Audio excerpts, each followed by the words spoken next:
Alright, good afternoon everyone. Thank you all for coming and welcome to both our in-person and Zoom attendees to UQ Education Society's first PD session for the year. My name's Erin, my pronouns are she, her, and I'm the 2021 Vice President of Academic Affairs for EdSoc. Before we begin, I'd like to acknowledge the Turrbal and Jagera people and their custodianship of the lands on which we meet today. On behalf of UQ Education Society, I pay our respects to their ancestors and their descendants who continue cultural and spiritual connections to country. We recognise their valuable contributions to Australian and global society. I forgot to change slides. Today we are very fortunate to have EdSoc Vice President Melanie Harper and Treasurer Matthew Gover to present on the topic of data literacy. We can use the mic. Hello. Would the handheld mic be easier for you guys? Yes, it is recording.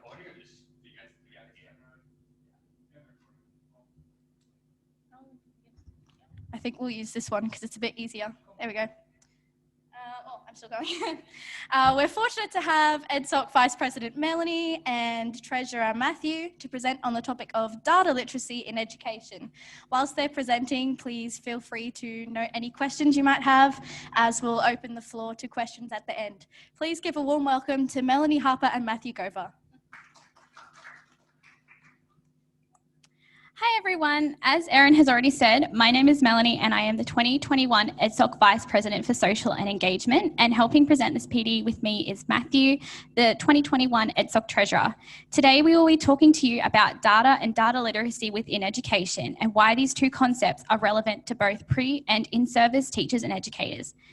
To give you some context as to why we are discussing this topic in particular, last year, myself, Matt, and a number of other staff and students associated with the School of Education engaged in a student-staff partnership project that explored the extent to which data and data literacy is currently taught and examined within UQ's initial teacher education programs and degrees, and how resources can be implemented across primary, secondary, and postgrad education courses to expose students to these concepts prior to graduation.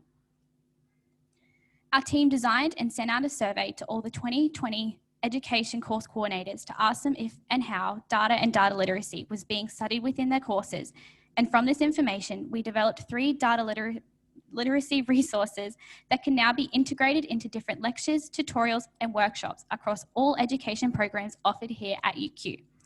So during this PD today, myself and Matt will share with you information about data and data literacy that our SSP team composed within the 3 data literacy resources, and also extend on why these two concepts are relevant within both your years of studying an initial education degree and your future years as an in-service teacher.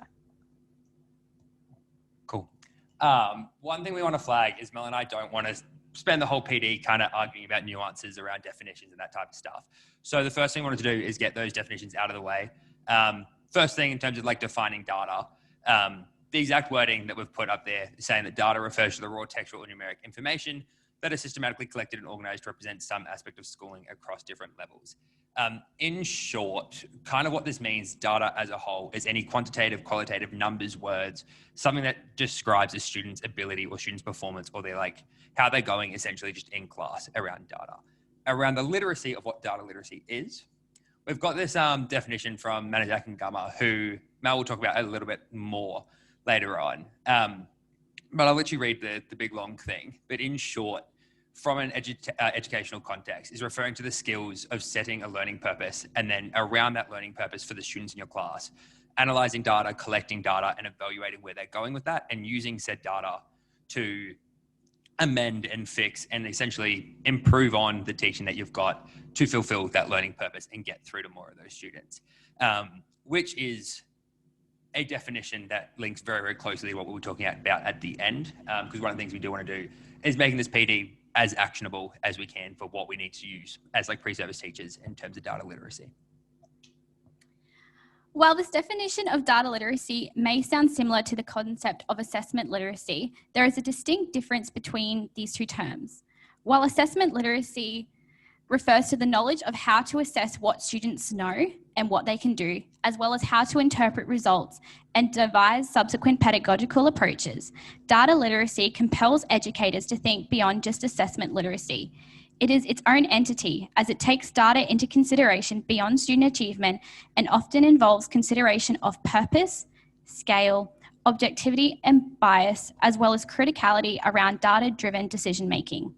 But what are some of the different types of data within schools and educational institutions that can assist teachers and educators in gaining knowledge of student learning?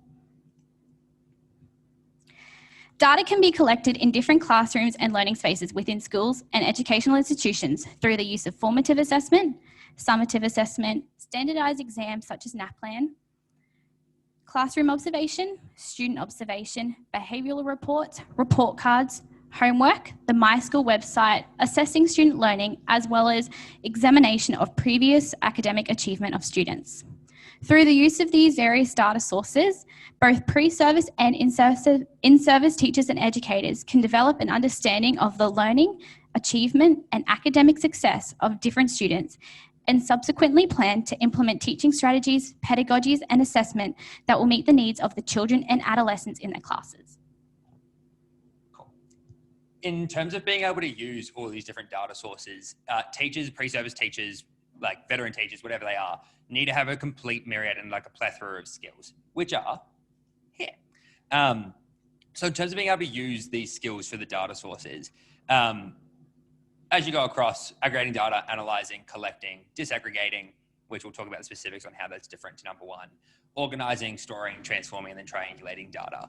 What we want to do right now is go through those 8 and see, with the knowledge we currently have, which might be a lot, probably, or might be maybe not so much, and run through essentially where we're at in terms of how those specific skills like inform and how we can use them in a classroom. So one more slide. We'll run through the first 4. Aggregating data takes an entire data set, so an entire class, all of the information you can get on them, and tries to work out some trends. So it might be some students trending upwards, some trending down, working out on the bigger picture, what are the biggest trends you can find. Analyzing and evaluating is taking data and really using that to draw some more specific conclusions. And they're collecting, should be relatively self-explanatory, collecting data, either that qualitative, quantitative, summative, formative, just getting some sort of data that you can use to measure students where they're placed in your classroom. And then disaggregating is similar to aggregating, but a lot more specific. So subsets within your big data set to find some hidden trends that at a surface value, you might not be able to find. So with this, with the people, maybe next year, if you guys, or just by yourself, if you don't want to socialize, sure. Can we write down maybe for each of those, this might be a stretch, but try to find 2 to 3 ways in a class you could go through and like use that skill. So collecting, really simple as an example, is just to do a test and see where they're at and use that data there. Cool, I'll give you guys like, I know, a minute or 2.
Cool, might jump in there. Someone give me an example for aggregating, the very first one, how you do that. Yeah, grab the mic. Someone give me an example for aggregating, even if you're in the chat, just write something down. Zach, do you have an idea? I said aggregating is like looking at the data of the whole source. I use my example like looking at the smart students or the high performing students and comparing their disruptiveness in class. Like, I'm not sure how you, like that would be something you can look to identify trends. Maybe smart kids are less Yeah. disruptive, something like that. Is that Yeah, so Zach's example just for the Zoom was that example being taking the top students, comparing them to say middle performing, lower performing, and relating that to their disruptiveness in class. You've touched on a very similar point to me, which is I think I personally struggle aggregating, disaggregating to separate between the two. Because my example for disaggregating is taking like a full class of students, measuring like where their performance is at. And then if they are, say, because I think each teacher has inherent biases, some people might naturally be more inclined to support and teach better towards male students as opposed to like female students. So then looking at that subset there around gender and seeing if there's like a inherent bias in your teaching that you should then counter-react and incorporate some more teaching to, I guess, correct your biases. Cool. Next one. The next four is organizing data, which is just presenting it in a way that's accessible for either your peers as your fellow teachers or for students. If you want to like tell them like where they're at, their own data can also be used relatively well. And I will go an example in organizing data to make it clearer to them. Storing data, we'll talk a bit about that later on in terms of ethics, because that's one of the more touchy zones. You can't just collect a bunch of data and then put it on Wikipedia. Transforming data and then triangulating. Triangulating sounds like a really, really big word, but when you really understand it, it is quite simple. And we'll talk about that. Yeah, we'll talk about that later on. But again, if we can try for each of those, 2 to 3 might have been a bit rough. So we'll just write one example if you can for each of those 4. Whenever you're ready.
Is that a question, Zach, or just re-explaining?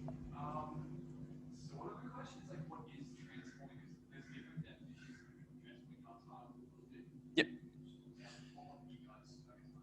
This is what I just chatted through with Ben, and my understanding of it is it's similar to triangulating, it just uses more like of an external context, so like observational data as well. So I guess your example you used for aggregating, having that class, unless you have, I guess, specific quantitative data for how they're being disruptive in a class or whatnot, it's then like comparing that with that extra information.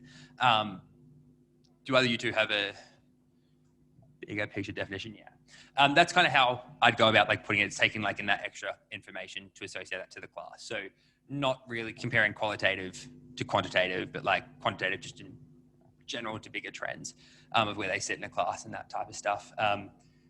Also, stuff like their home lives is the first thing that comes to my mind. Is like if they have, some students come from like a really like good background, some students maybe less so.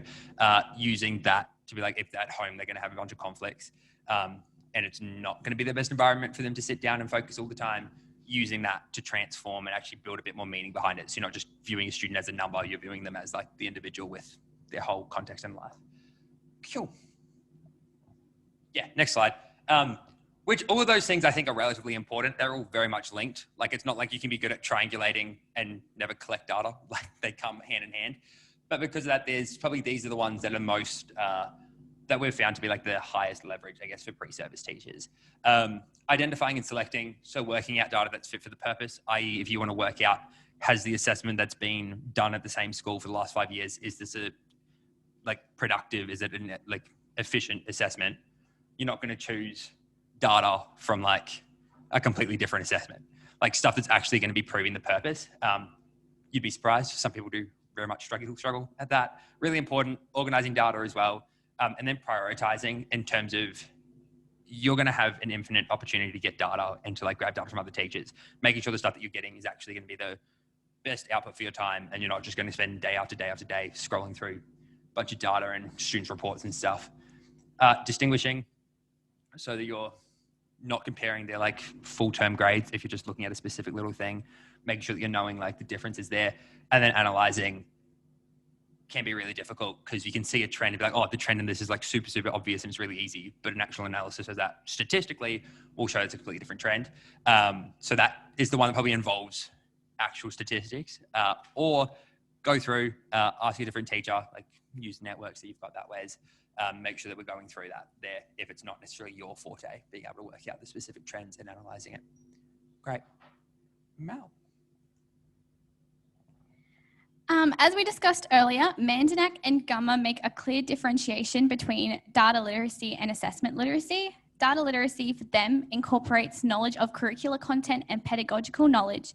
In other words, the data that are generated within the classroom are integral to the content which is being taught and how the teaching is then conducted. The following figure is a conceptual framework that may be used to institute the inquiry process in a classroom. This framework can assist you in actioning data literacy to develop an understanding of student learning within your classroom and your learning space, and then select appropriate teaching methods and strategies and pedagogical approaches that support the learning needs of these students. So at the top of the framework here on the slide are 7 areas or concepts that represent the complexity of knowledges which surround and inform data collection within different classrooms and learning spaces. These are content knowledge, curriculum knowledge, knowledge of learners and their characteristics, knowledge of educational ends, purposes and values, general pedagogical knowledge, pedagogical content knowledge, and knowledge of educational contexts. In contrast to this, the 5 domains situated at the base of this figure constitute the broad categories of knowledge and skills which constitute the actioning of data literacy. So they are identify barriers and frame questions, use data, transform data into information, transform information into a decision, and then evaluate outcomes. Together, these 2 parts of the inquiry process represented in this conceptual framework can help teachers and educators to determine, identify, and recognize data use for teaching, which can subsequently inform their pedagogical response to the learning needs and strengths of the children and adolescents within their classroom. Cool. Before we jump over to the next slide, we're now going to be discussing essentially like the ethics, which is what we flagged before as like relatively important. Reason 4, you get that wrong, you violate a lot of rights. Big bad. Not great. So this next slide is like wildly important to understand as a pre-service teacher. Also, if you just want to do any more like research, either at uni, after uni, post-grad, whatever. The reason it's imperative, take note of this stuff, because it needs to inform our practices when we're collecting data, analyzing data, and like I flagged before, storing data, really, really importantly, how we store it in a way that's obviously secure. So the principles that concern data ethics are up on the board. Ownership is the fact that individuals own their own data. It's not something that as soon as we get that data, it becomes like not theirs, it's ours. Like it's ours. We can't just like share it willingly. Consent is where if an individual you want to have like access to that data, they need to have that consent. where a legal entity would like to use personal data, one needs informed and explicit consent regarding what data is used and for what purposes. Stuff like, think of like a waiver that you sign at school, if something specific like that. A lot of schools will have, when you initially go in, the contract or like whatever, when parents sign their students in, it'll say that they're able to collect data such as grades and like use that and refer back to that. And most of them will state the amount of time of which that data is stored at the school. Somewhere between like 5 to 10 years is normally like expected. So even if like you've graduated, your data is probably still going to be at the school or like on an offsite campus. Privacy, which is that all reasonable effort needs to be made to preserve the privacy of the data. Don't just go gossiping to your other teachers about it all. And then openness and transparency, which aggregate data, the big picture, full stuff, i.e. students' grades, etc., all of that should be publicly available. This is stuff that fits into like my school. If you had a look at my school, like where it says like the data of a school and all of that, NAT plan results, all that stuff tends to be and should be publicly available just for everyone to have a pretty fair understanding. Triangulating data. This is the other thing that helps a lot with ethics. Reason for triangulating data being really important is essentially just proves the validity of a data set. So you're not just getting one sample, one source being like, cool, this is the truth, this is like the gospel, believe it. You actually like reference that to different data sets like that have been collected, I guess, in a completely different way. So you're not going to be exposed to research errors. You're not going to be exposed to just biases. This allows you to essentially like cut them off. What triangulating does is it just uses multiple methods or data sources in research to develop a comprehensive understanding of the phenomena and all the nuances around it. So to cover all your bases. Essentially what that does is by synthesizing across those multiple sources, an educator gains a much bigger picture and a much deeper and broader like understanding of the whole spectrum of issues that can arise. And that's an example. Look at the homework, look at the formative assessment, look at the summative assessment. If a student is flunking this summative assessment, you would most likely not expect them to be doing really, really well on the formative and on their homework. Like you can tend to get that bigger picture stuff. And if there are some like discrepancies, that allows you to work out maybe what is the case here. There might be something behind the scenes if it then like steps out and stands out from trend. Trends would be good in all of them, average in all of them, bad. If a student's done really, really well on the summative, but bad on the others, they might be cheating. Use that data to go through that ways. It's how triangulating can help. While it is crucial for you to understand the ethics of data and data literacy, as pre-service teachers, it is also vital that you understand why these two concepts are important within education and relevant to you as students studying initial teacher education degrees. Data and data literacy are important within education as not only do educators need to teach students different data literacy skills such as how to read spreadsheets and how to evaluate sources, they are also required to implement data literacy skills to guide their pedagogical practice, as Matt has gone into depth with. Data and data literacy are also important within education as the Queensland Curriculum and Assessment Authority acknowledges that data literacy underpins student learning in many Australian curriculum areas. Or in other words, the skills associated with data literacy are key to the learning journeys, outcomes, needs, and achievements of children and adolescents across all schools and educational institutions in Australia. Additionally, these two concepts are also important within education as the terms appear in two of the Australian Professional Standards for Teachers, or APSTs, for graduates, Standards 3.6 and 5.4. These APSTs specify standards that draw heavily on data literacy skills, as can be seen in these two excerpts from the Australian Institute for Teaching and School Leadership's information on these two standards. Teachers and educators are required to implement and use different data literacy skills in their teaching practice to ensure that they meet these standards of professional practice. Now, quickly before Matt discusses why data and data literacy is relevant to pre-service teachers in particular, we would like to disclaim that all of the information we are discussing and sharing about the GTPA is publicly available on the Australian Catholic University's Institute for Learning Sciences website. This is particularly what we went into in the SSP project, but all of the information can be found and accessed by anyone on the website, and it's all publicly available. So everyone in this room can see it today. I'm also going to do my best to refer to it as the TPA for copyright reasons, which one of the things that we've found with the GTPA, before I get into that, I just run everyone through like Mel and I's, like, I guess the entire SFP group's like main thinking when we started the project, which was in terms of data literacy, in general, how much do we really know? Most of the undergraduates knew like nothing. We were like, why do we need it? And in terms of then where that comes in, the biggest thing was your GTPA, because like data literacy, those two are ATSPs. Did I say that right? That acronym? Yeah, I did. And that like Mel just referenced to. They're like, they're taught in a couple courses, but only really assessed in like one or two. So it's not really something we have a huge like familiarity with. And then when you come into like your final, GTPA stands for like graduate teaching performance assessment.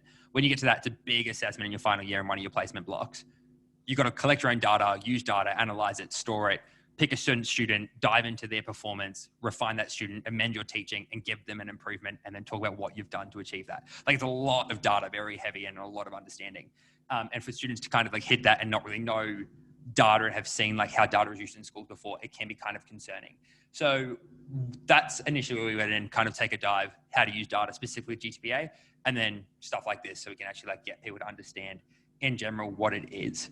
So, yeah, not knowing what the GTPA is and then not really understanding data literacy is clearly a pretty like poor problem, a large problem. Reason for that is a poor grasp of like data literacy is detrimental for a teacher's ability to do 5 things: to plan, to teach, to assess, to reflect, and then to appraise students, which are kind of like listed here. So planning is where you sit down because like like at your placement, you can't really immediately rock up to a summative assessment and get data.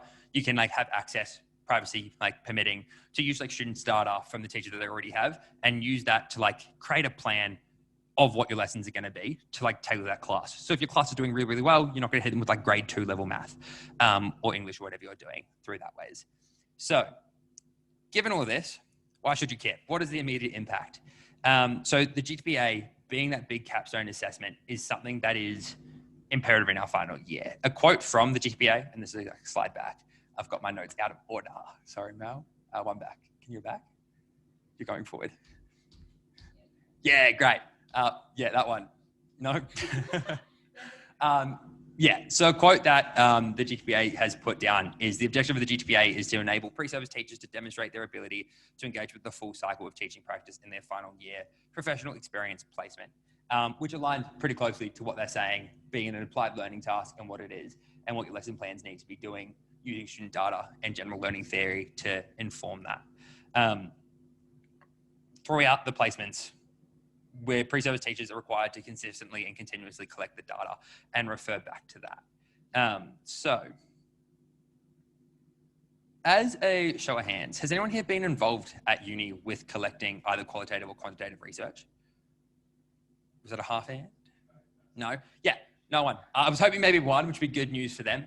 If not, it's kind of, I guess, it can be concerning if the first time we're seeing that is we're thrown in the classroom, we've got to deal with classroom management as well as the content you're speaking, meeting the students for the first time and dealing with all this data, understanding the behind the scenes.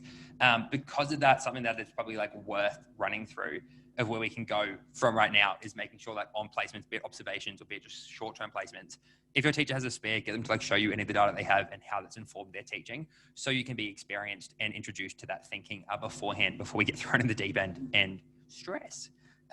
Because what I've written here is that low quality data will result in you failing GTPA, failing your final year. Very stressful thought. So having all that stuff gone there. As an example of trying to get into that headspace of thinking, we've got this example. It's a couple over for me.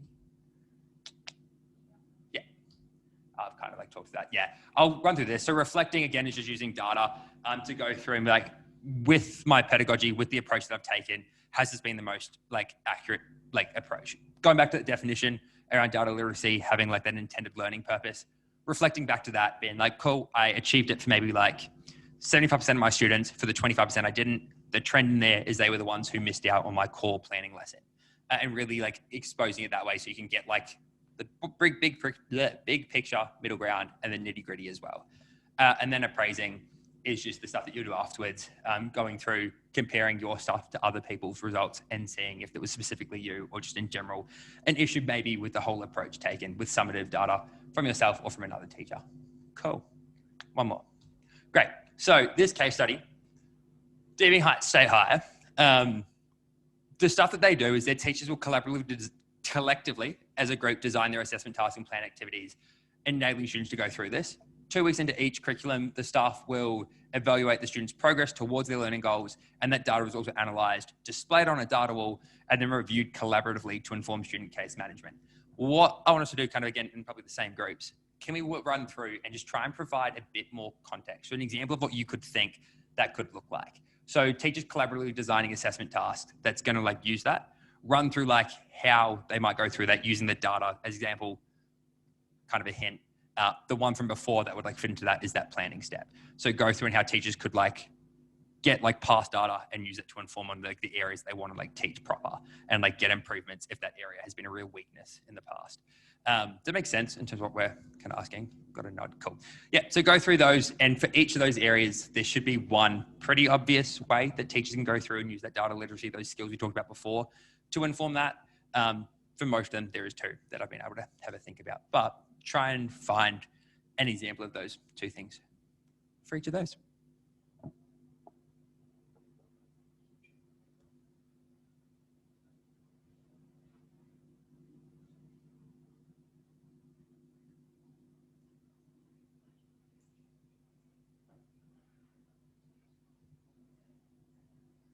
Yeah, the main hint here is the 8 things that were mentioned. Most of those 8 things fit very, very clearly into one of these areas.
Cool. I'll jump back in. Those are those 8 areas. Yes, they're 8 areas. Anyone know which of those 8 respond specifically to that first one in terms of that planning step and designing the assessment? It's kind of just aggregating, looking at past trends. You could do a little bit of disaggregating as well. In that middle dot point, so that's when they're actually going and evaluating where students are performing 2 weeks into their unit plan. What skills do those teachers need to do in order to do that step? Zach? Spot on. And number 3, really, really important as well, is collecting data, because they can't analyze something that doesn't exist. Yeah, organizing data as well responds, like that's pretty much the perfect, very cleanest one for that 3rd point. So where those students have gone through and it is on the data wall. That data wall can either just be used for teachers so they can visualize it, or for students. There's a really interesting case study I read. So John Calvin Christian College is a school in like WA. Reason I like this is because I did a big read into notes in terms of like, hey, what's the best way to take notes and that type of stuff. They got their students to hand in, they tried to get all their students to take their notes by 1 or 2 structures.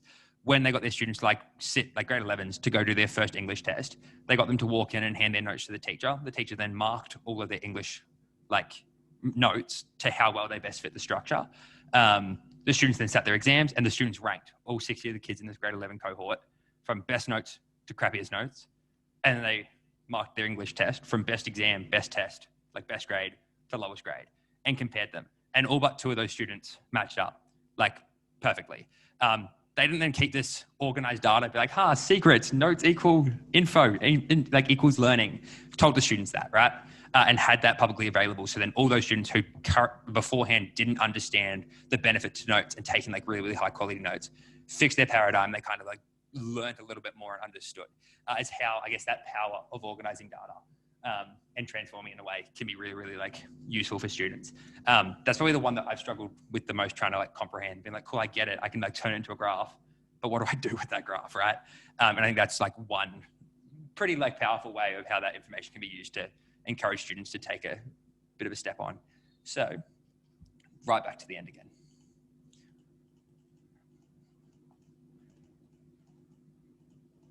Case study and yeah, cool. Yeah, so most of that stuff was pretty solid. Like at the start of a placement, you can grab research and grab data from the school and use that to plan around that. And then the rest of your data can be like collected firsthand. But one other thing we want to flag is the GTPA or the TPA, whoops, covers like explicitly those teaching standards up to 6.4. And then the ones that depend on context, obviously depending on the classes that you're teaching, depending on your subject area, there are other areas that can vary here and there. What essentially that big assessment results in is a report where you detail the data, you present that, and then also detail like using theory, how you informed your teaching practice to hit all of those areas, which sounds like really, really freaky and really scary.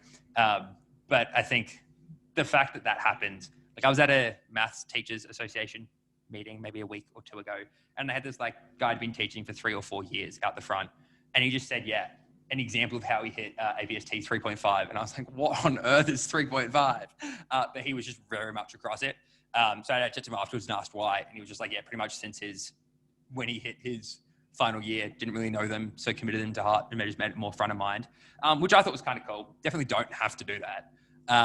But yeah, handbooks and stuff. In terms of like a reference to the APST and how you can go through that. So it's kind of everything I have on GTPA. That stuff as well is like, as Mel said, it is accessible. Like we didn't hack into any mainframe to get any of this info, I wish. But it can just be a little hard to find. So if there is more information you're wanting, big encouraged to go and have a look and read through that, as it can be pretty handy info. Cool. And then there's references that we have. Questions? Anyone have any? We have a list from the Instagram, but we might, as you see if anyone here has any first, and then if anyone needs to dip beforehand. If anyone on Zoom would like to ask a question, feel free to as well. Either pop it in the chat or you can turn your microphone on and you will appear over the speakers in this room.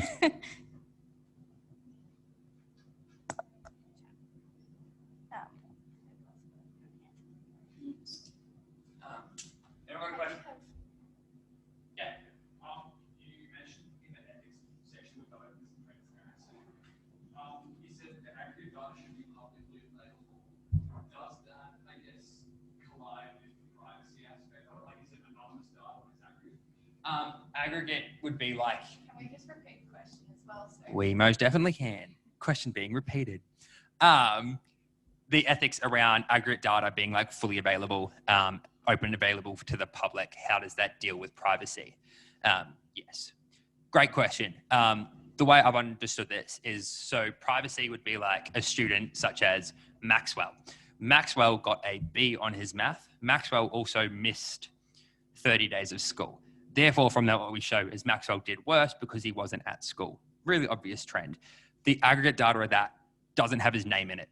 It's just saying that like students had like a 30% drop off of their grade when they missed more than 10 plus days or something like that. I also, in terms of me justifying that to myself and trying to understand it, because I had a very similar thought. I don't necessarily think it has to like it, because I don't think it is always all that data is publicly available on every school's website. But I have a feeling more of what that means is like, what are the trends around all of this? If you ask, that data can come back. As long as anything, it can't be publicly requested by, say, a parent or a family or a teacher if it has student-specific names, because that's going to like incriminate privacy and go against that consent, the other main area. But really decent question. We had a question over Zoom from Lachlan. When you say bad data, what are you talking about? Did I say bad data? You probably did and just forgot. When I think of bad data, I think of data. So if you've got a sequence of, say, formative or summative results and there's key information missing. So you've only got 1 out of 10 pieces of information. While the missing information could be good data, like help you build an understanding for what is going on within that student's learning. It is quite difficult. It is bad data in the sense that it can't help you build things to meet their needs within the classroom. So you might not be able to completely understand where they are situated. So if they've done a bit of a formative assessment but missed the summative assessment, you might be missing key information that can inform how you can get them to improve for the summative assessment. Yeah, I think all I'd do there to add on is just say bad data is data that doesn't always give the full picture. An example of which, and I know this is a pretty big issue within like the whole teaching community, is like NAPLAN. Like the classic example of some schools telling their lower quarter students to not rock up for NAPLAN. Very, very much. It's so disgusting behavior, but it's literally just rigging that data so then they can say publicly that their school performed XYZ level. Like, look at this aggregate data. Like, look how good we are. Whereas in reality, that data is pretty cooked, pretty bad, because they've just literally gotten rid of any of their students who would skew it negatively. To put it in like really fancy words, if you want some, it's basically missing data that isn't an accurate picture and can't be generalized to the rest of the student population. Do we have any other questions? Yes?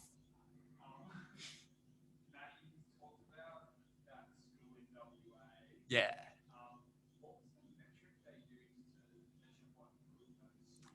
They compared it to Cornell Notes. Yeah. So in terms of Cornell being a note making structure that condenses that information, you know Cornell through work, that goes through and like make sure they're condensing it, they're putting exam questions, and they've got like a summary at the bottom, because that was the note method they encourage their students to take their notes by. There is some like questions around the data being like, if the teachers were after trying to prove that, were they then being like biased in their assessment of those notes, which is a potential, but end of the day, like it was still relatively clear that the students who did really, really well had really great notes and they were going back to summaries and they were engaging with it. The students who just wrote English and maybe one note each lesson weren't doing as great, going through that way. I have a personal question. I don't know if it's data literacy specific, but you mentioned a couple times a website called My School. I have no clue what that is. Would you be able to explain that?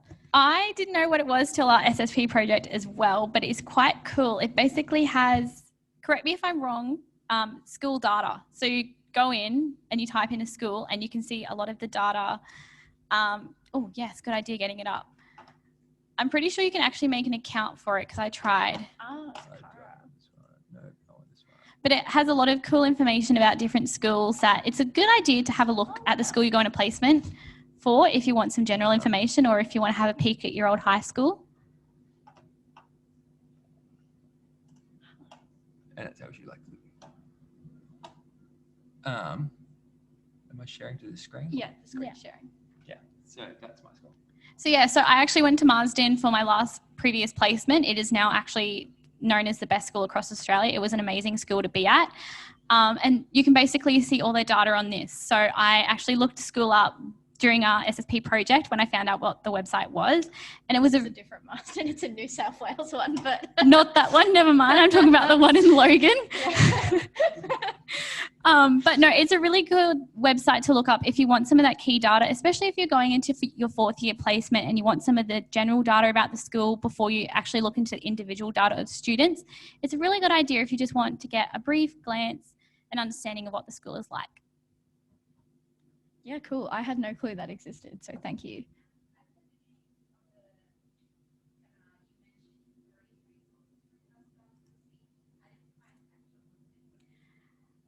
Yeah, so basically within our SSP project, there were 9 of the students and staff, and we split off into mini groups, and we each focused on a different aspect of data literacy in relation to education, all of which have been covered today.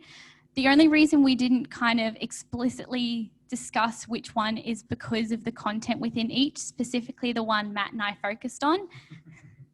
It's a bit, we used all publicly available information, I want to make that clear, but it's just something we didn't want to kind of highlight the differences within our project. You can obviously come have a chat with us after if you would like to know what we did individually, but we've also made some cool PowerPoints that will go across all education courses that will have different information from those 3 resources as well. it was mostly something within our little team. Does that not answer your question? I'll just create more questions. Create more confusion. Yeah. Feel free to come over that afterwards, just because like recorded and copyright, we don't really want to cross the line. Yes, everything within those, what we could fit, has been in the PowerPoint today. So all of the information from those three is being put in here at some point. Are there any other questions? Oh, the chat just said something. Let's have a look.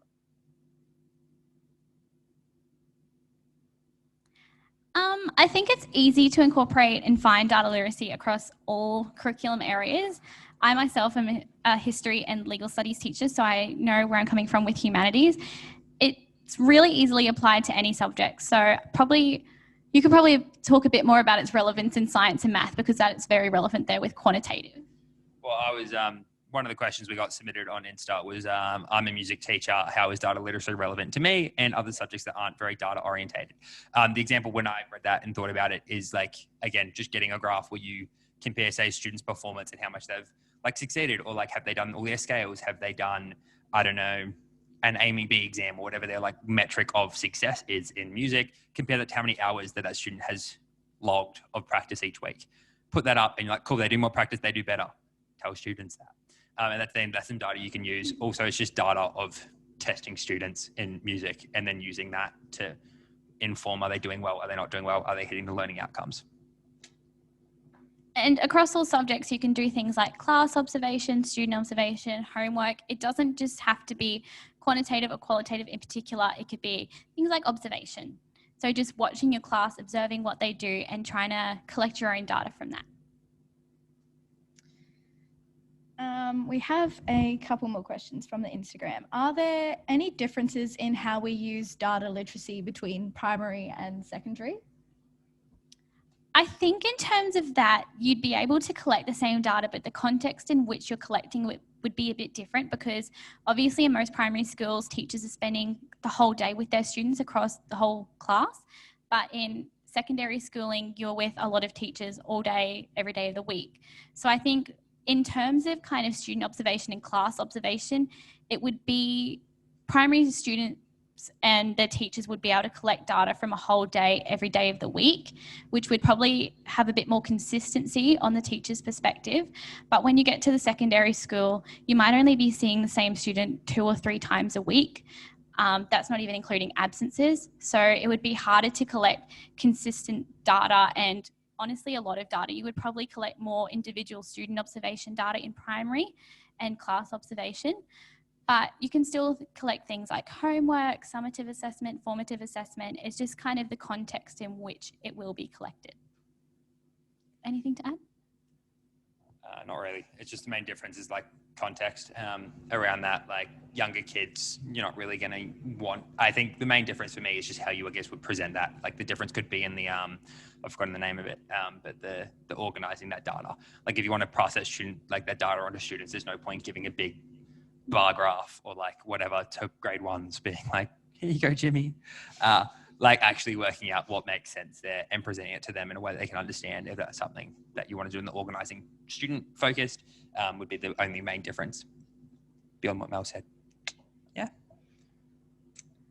I think you covered this in the lecture, but there was a question on Instagram about like, what are the most common forms of data literacy?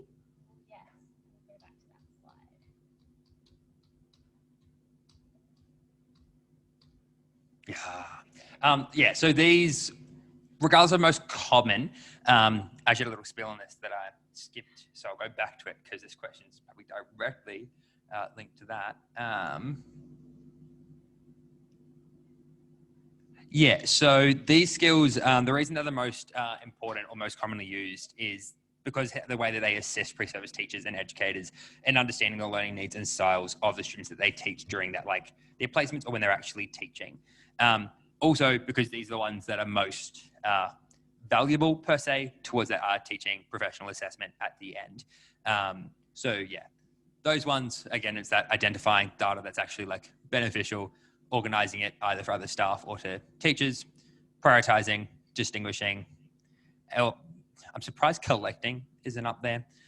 collecting as well, either collecting firsthand or just making sure that you have a teacher who is collecting data so you're not continuously going off outdated data from 3-4 years in the past. Well, yeah, we'll collect that. Yeah. Cool. Any other questions? No. Do you want to? Cool. Well, that concludes the presentation on data literacy in education. Thank you so much to Matt and Melanie for taking the time to put together this amazing presentation. Just quickly before we head out, that is big. There's more student staff partnership programs coming up. So Mel and Matt were involved in one, and that's how they gained all this wonderful knowledge. All the information is on that slide there, or you can come and speak to Melanie, and yeah, get involved, become a student staff partnership person. Also, next Monday on the 29th of March, we have another session with Ed's 1 week on how to actually get a job in the education industry. That'll be at 2 p.m. in the same lecture theatre. In social sciences level 3, and yeah, that'll be how to nail job interviews and your job applications specifically in the education industry. Thank you guys so much for joining in on Zoom and in person. That concludes our presentation.